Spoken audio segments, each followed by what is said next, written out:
વિદ્યાર્થીઓ SYBA એટલે કે BA સેમેસ્ટર 4 મુખ્ય વિષય સમાજશાસ્ત્ર એમાં આપણે 8, 9 અને 10 આ 3 પેપર મુખ્ય વિષય તરીકે ભણવાના છે. તો આજે આપણે 10મું પેપર સમાજશાસ્ત્ર મુખ્ય વિષયમાં ભારતીય સમાજમાં સ્ત્રીઓનો દરજ્જો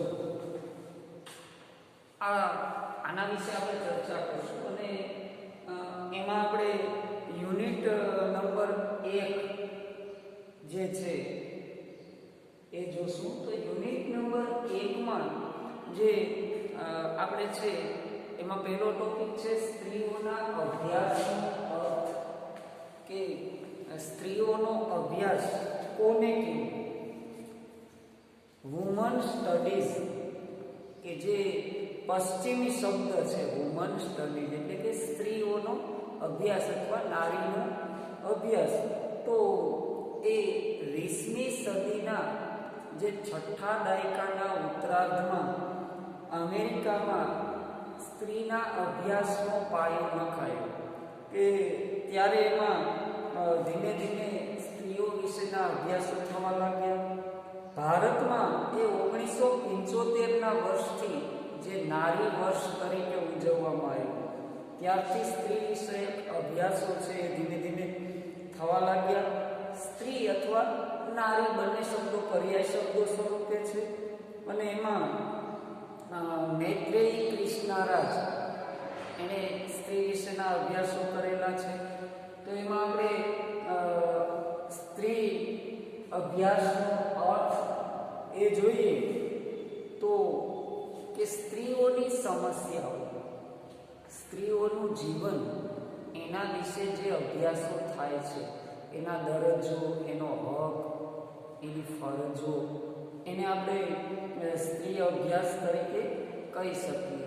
બીજી રીતે કહીએ તો સ્ત્રી એટલે કે નારી પરિપ્રેક્ષ્યથી સ્ત્રીઓનો અભ્યાસ કરવો એને સ્ત્રી અભ્યાસ કહેવાય છે. સ્ત્રીઓ પ્રત્યે સ્ત્રીઓના દ્રષ્ટિબિંદુથી જોવામાં આવે અને સ્ત્રીઓના દ્રષ્ટિબિંદુથી જે અભ્યાસ કરવામાં આવે એને આપણે સ્ત્રી અભ્યાસ કહી શકીએ છીએ. અને એ એક નારી મુક્તિ, સ્ત્રી મુક્તિની વિચારધારા અથવા ચળવળ કહી શકીએ. આને સ્ત્રી અભ્યાસ આપણે કહી શકશું. અને સ્ત્રીની જે પરિસ્થિતિ છે એમાં પરિવર્તન લાવવું, એના વિશે પગલાં લેવા, એ આ સ્ત્રી અભ્યાસમાં મહત્વના મુદ્દા તરીકે ગણવામાં આવે છે. તો આજે આપણે એમાં સ્ત્રી અભ્યાસના પ્રકારો એનો અભ્યાસ કરશું. તેમાં 3 પ્રકારો છે.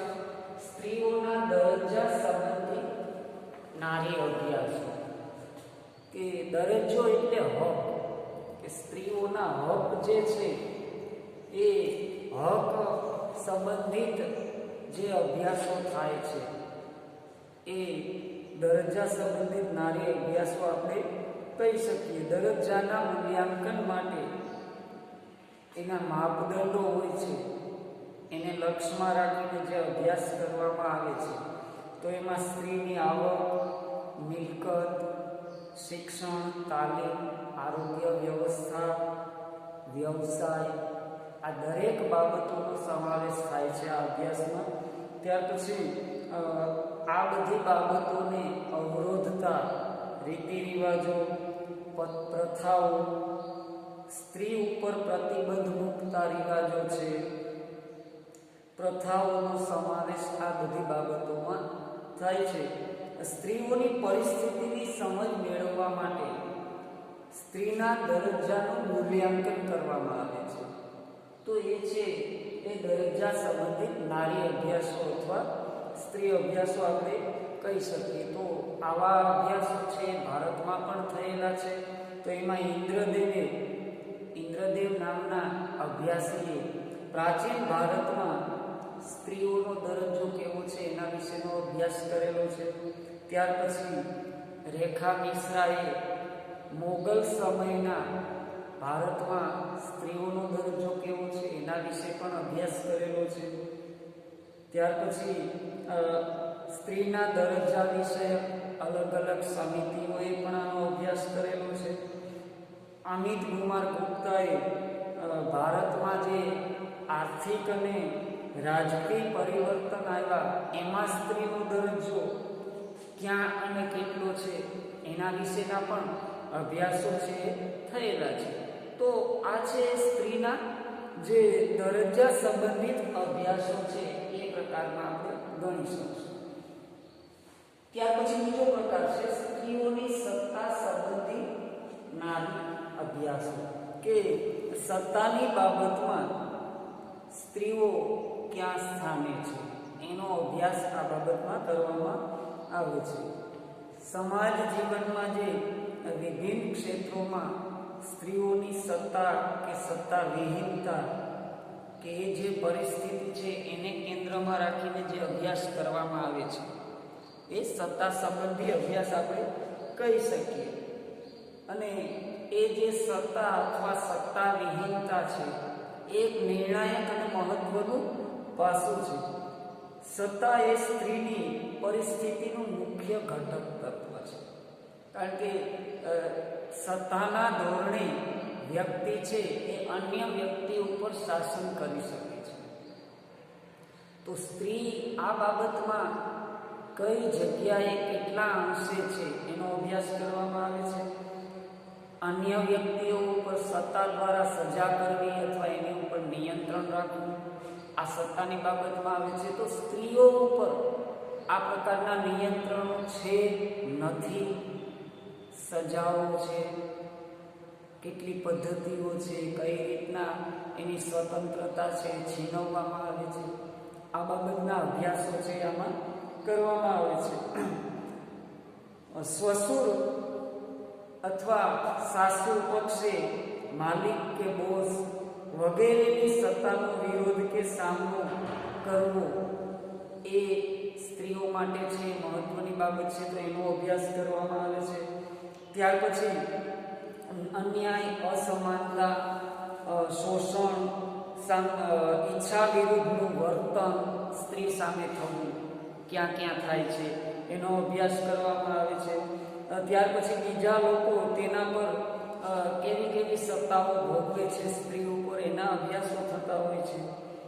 સાસુ, સસરા, માલિક, બોસ વગેરે કઈ કઈ રીતે સત્તા મેળવે છે અને તેઓ સ્ત્રીઓ ઉપર સત્તાનો કયા પ્રકારે ઉપયોગ કરે છે એનો અભ્યાસ છે આમાં કરવામાં આવે છે. અને એના દ્વારા એ અભ્યાસ દ્વારા એના જે ઉપાયો છે એ સૂચવવામાં આવે છે કે એમાં કયા પ્રકારે પગલાં લઈ શકાય છે. અને એવી જ રીતના સમાજ છે, રાજકીય બાબત છે, ધર્મ છે, કુટુંબ છે વગેરે બાબતમાં સ્ત્રી કેટલી સત્તા ધરાવે છે અને કેટલી સત્તા વિહીન છે આ દરેક બાબતો છે આમાં એનો અભ્યાસ કરવામાં આવે છે. તો એમાં અશોક કુમાર અને હરીશ દ્વારા ભારતમાં સ્ત્રીના દરજ્જા વિશેના સત્તા કેટલી છે એના વિશેના અભ્યાસો થયા છે. ત્યાર પછી ઉષા ઠાકરે એને પણ સ્ત્રીઓના સત્તા સંબંધી નારી અભ્યાસો કરેલા છે. મનહર બક્ષીએ ગુજરાતના સંદર્ભમાં સ્ત્રીઓ અને રાજકારણ એના વિશેના પણ સત્તા સંબંધિત અભ્યાસો છે એ કરેલા છે. તો એ સત્તા સંબંધિત સ્ત્રી અભ્યાસ અથવા નારી અભ્યાસમાં એ બાબતો આવે છે.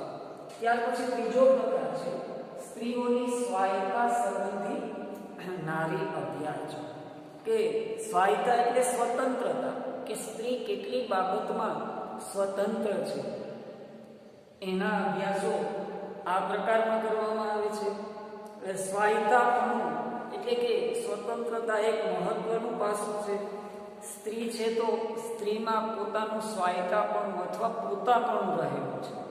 એને પણ પોતાના વ્યક્તિત્વનું ગૌરવ હોય છે અને એનું એક આગવું વ્યક્તિત્વ હોય છે. તો આ બાબતને લક્ષ્યમાં રાખી અને સ્ત્રીની દ્રષ્ટિથી જે અભ્યાસ કરવામાં આવે છે એ સ્વાયત્તા સંબંધિત અભ્યાસની બાબતમાં આવે છે. સ્વાયત્તા વ્યક્તિગત જરૂરિયાતો સાથે સંકળાયેલી છે કે દરેક વ્યક્તિને પોતાનું પોતાપણું હોય છે. તો એવી જ રીતના સ્ત્રીની પણ એ બાબતમાં આવે છે. સ્વાયત્તા એટલે પોતાના વતી સ્વતંત્ર રીતે વર્તવાની, પ્રવૃત્તિ કરવાની, પસંદગી અને તક આ દરેક બાબતમાં આવરી લે છે. કે સ્ત્રી છે પોતાની પસંદગીથી કેટલા નિર્ણયો લઈ શકે, સ્ત્રીઓને કેટલી તકો મળે છે, તો એના આ અભ્યાસમાં સામેલ કરવામાં આવે છે. અને એ છે એ સ્વતંત્રતાનો નિર્દેશ કરે છે. ત્યાર પછી લગ્નની પસંદગી, છૂટાછેડા, કારકિર્દી, શિક્ષણની પસંદગી, જીવનશૈલીની પસંદગી, હરવા ફરવાની કે જાહેર જીવનની સ્વતંત્રતા છે, જાતિતાની અભિવ્યક્તિ છે. દરેક ક્ષેત્રમાં આ સ્ત્રીનો જે સ્વાયત્તા અથવા સ્વતંત્રતાનો અભાવ જોવા મળે છે, એ અભાવ છે એનો અભ્યાસ કરવામાં આવે છે કે ભાઈ આ બાબતમાં સ્ત્રીઓને કેટલી સ્વતંત્રતા મળેલી છે. તો એમાં લગ્ન, કુટુંબ, સગપણ સંબંધો વગેરે ક્ષેત્રના અભ્યાસો છે કરવામાં આવે છે. અને એમાં સ્ત્રીનું સ્વાયત્તા પાસું છે એ આવરી લેવામાં આવતું હોય છે કે જેમાં લૈંગિક અસમાનતા છે, શિક્ષણમાં અસમાનતા છે, ઘરેલું હિંસા છે, સ્ત્રીઓ સામેની હિંસા છે, સ્ત્રીઓની સમસ્યાઓ છે વગેરેને લગતા અભ્યાસો કરવામાં આવે છે. ત્યાર પછી મિલકતને લગતા અધિકારો, માનવ અધિકારો, આ દરેક બાબતો છે એ પણ આ અભ્યાસમાં આવરી લેવામાં આવે છે. તો આવા અભ્યાસો છે એ પણ ભારતમાં ઘણા બધા થયેલા છે. અને નારી અભ્યાસના આવા 3 પ્રકારો છે, એમાં અલગ અલગ પ્રકારે આવી રીતના અભ્યાસો થાય છે. અને સ્ત્રી જીવનના અથવા સ્ત્રી જીવનના અભ્યાસના દરજ્જા ક્ષેત્રના અભ્યાસો છે એ પરિવર્તનનું સૂચન સમાજને કરે છે. અને એનું મુખ્ય વિષય વસ્તુ છે સ્ત્રીનો દરજ્જો છે એ હોય છે. અને આવા અભ્યાસો છે એ નારીવાદી પરિપ્રેક્ષ્યથી કરવામાં આવે છે કે જે સ્ત્રીના હિતમાં જે દરજ્જાઓ નક્કી થયેલા છે, જે હકો નક્કી થયેલા છે, જે ફરજો નક્કી થયેલી છે, એના આધારે સ્ત્રી છે એ કેટલા ભોગવે છે એ પ્રકારના અભ્યાસો થતા હોય છે. અને નારીના અભ્યાસો છે, સ્ત્રીના અભ્યાસો છે કાર્યક્રમ લક્ષી હોય છે. અને દરેક સંવેદનશીલ પરિસ્થિતિને એક જાગૃત કરવાનો અને જન સમાજમાં જાગૃતિ વિકસાવવાનો પ્રયાસ છે આ અભ્યાસો દ્વારા કરવામાં આવે છે.